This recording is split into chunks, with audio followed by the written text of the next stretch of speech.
Hello friends, welcome to our channel A Pinch of Positivity. In our last video, we spoke about how by changing few habits, our life will become more relaxed, more peaceful and more happier.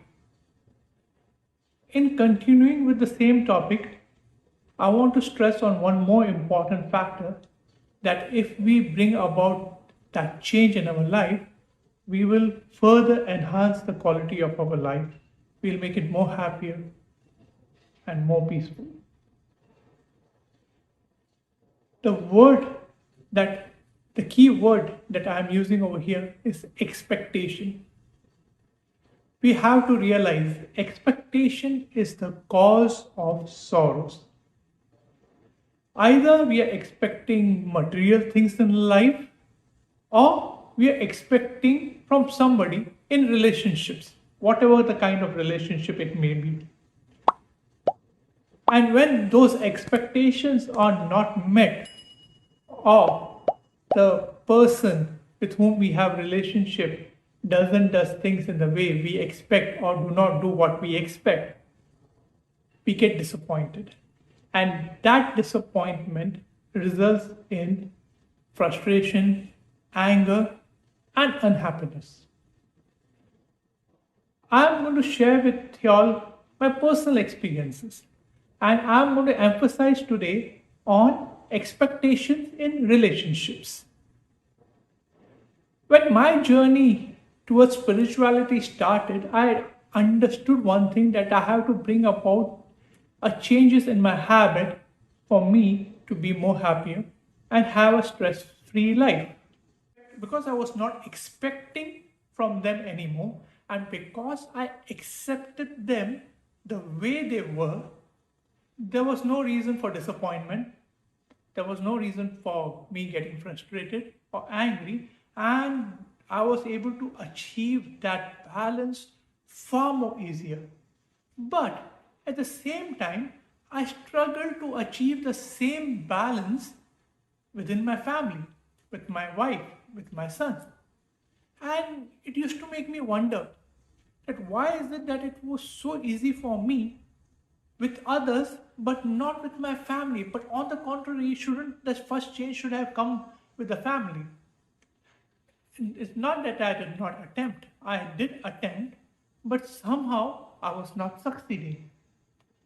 And then one day I gave it a deep thought, and I realized why it becomes difficult for us to bring that change within the family. What happens is that in relationships, in close relationship, we take our family members for granted. So when it is our spouse, we expect that they are supposed to do a certain set of duties and it is their responsibility. And we expect them to do that every time.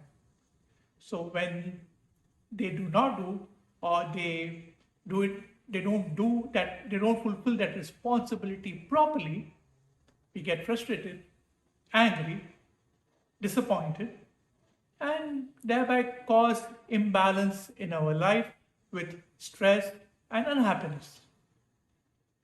So that made me really think. I understood that relationship should not be taken for granted between the husband and wife. While there is an understanding, there's a distribution of responsibilities between husband and wife. That doesn't mean we have to be completely dependent on each other. Yes, we are striking a balance by sharing responsibility, but being completely dependent on them creates expectations, and those expectations, when not fulfilled, are the cause of sorrow. So, important to understand, okay, fine, she's my wife, she also gets tired, she also does a lot of things. So sometimes if she's not able to do things in a way that's supposed to be done, there's no harm. Or if I can contribute or I can help my wife and lighten her burden, there's no big deal. We both are there to support each other, to be strength to each other, not be the weakness. So by becoming completely dependent on her, I don't want myself to be weak. And similarly, by she completely dependent on me, I don't want her to be weak. So that understanding brought a big change in my relationship with my wife. And then I saw the change was so beautiful. So it was so easy. The second hard factor in changing was towards my son. And this is where I was really amazed when the realization dawned upon me.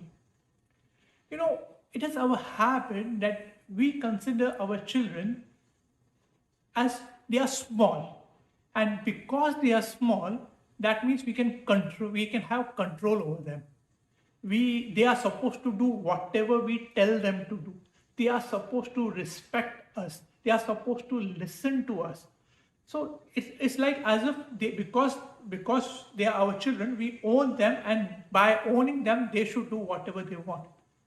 What a wrong way of thinking that was.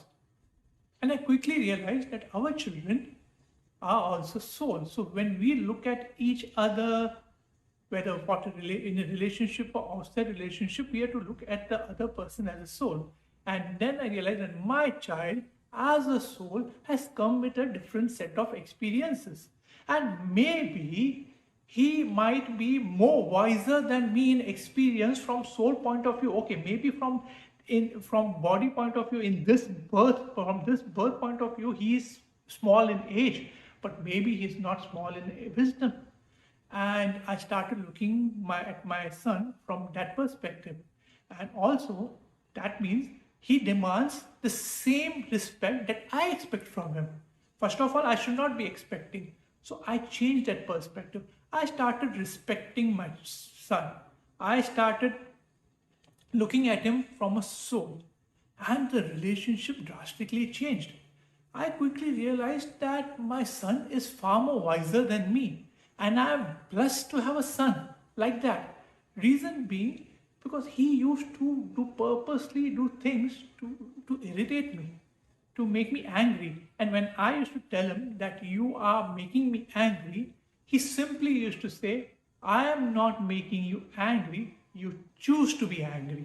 And slowly, I started understanding how wise this soul was, who was actually purposely doing things for me to realize my mistakes and change my attitude. And believe me, the day I changed my attitude towards my son, he stopped all those things, and he completely changed towards me.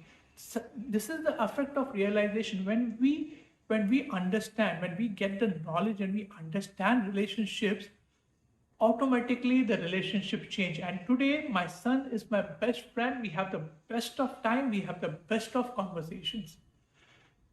So my friends, what happens with children is that because we think that we are responsible for them and that we have to take care of them, we are trying to control them rather than guiding them, rather than providing them with the right knowledge, right spiritual knowledge, and making them strong spiritually. We are weakening them by controlling them and putting fear in them. Normally, what we do, if we want to get things done from the child, either we will try to reward them or we will try to instill fear in them, which is very bad. So we have to change our attitude towards our children. Yes, they are small in age, but they not maybe small in experiences from the past. We have to understand them. We have to listen to them properly. If we feel that they are doing something wrong, we have to explain them in a very simple and a nice manner. We have to learn to respect them, respect their feeling. We have to learn to trust them. And believe me, the day we remove that fear from our hearts and mind about our children, that is the day we will start changing towards our children. It's so simple, no, that we love our children, right? So we are attached to them, and then we fear for their future. So there's love, attachment, and then fear. And this fear causes all the tensions, all the concerns, or even though we trust, we behave as if we don't trust. So these are all the causes of expectations is the cause of sorrow. Attachment causes fear, and in that in return, when we don't see things happening the way we want to, we don't see the child doing things the way we want to, we get angry, we get scared, and then we lose our peace and we lose our happiness. It's very simple. Once I realized all this facts, I changed from day one to day two and made sure that I keep changing, keep focusing on my thoughts, and make sure that I respect all the relationship, not take my relationships for granted, love them, but not be attached to them. It's not easy, but you can give all the love you want. You can have all the love in your heart for your loved ones you want, and yet can be detached from them. If you learn the art of detachment, you'll have a much more happier and much more relaxed life, because when you detach, you don't expect. You only give. You only give without expecting. So my friends, this is what message I wanted to give, that relationships are beautiful. It took me a long time to understand that I have to change for my family too, and the only way I can change is not to take them for granted. And this is a mistake that I don't want others to commit. So if you're on the path of change, then remember, change towards your family should also be a priority. It's very easy to change with others because our expectations with others is very less. So let's make this attempt, not for anybody else's sake, but for ourselves, to make our life more peaceful, more happier, relaxed, and a very joyful journey together with our family, friends, relatives, neighbors, everyone. So you have a great day, a blessed life. Be mindful of your thoughts, and God bless you. Thank you very much.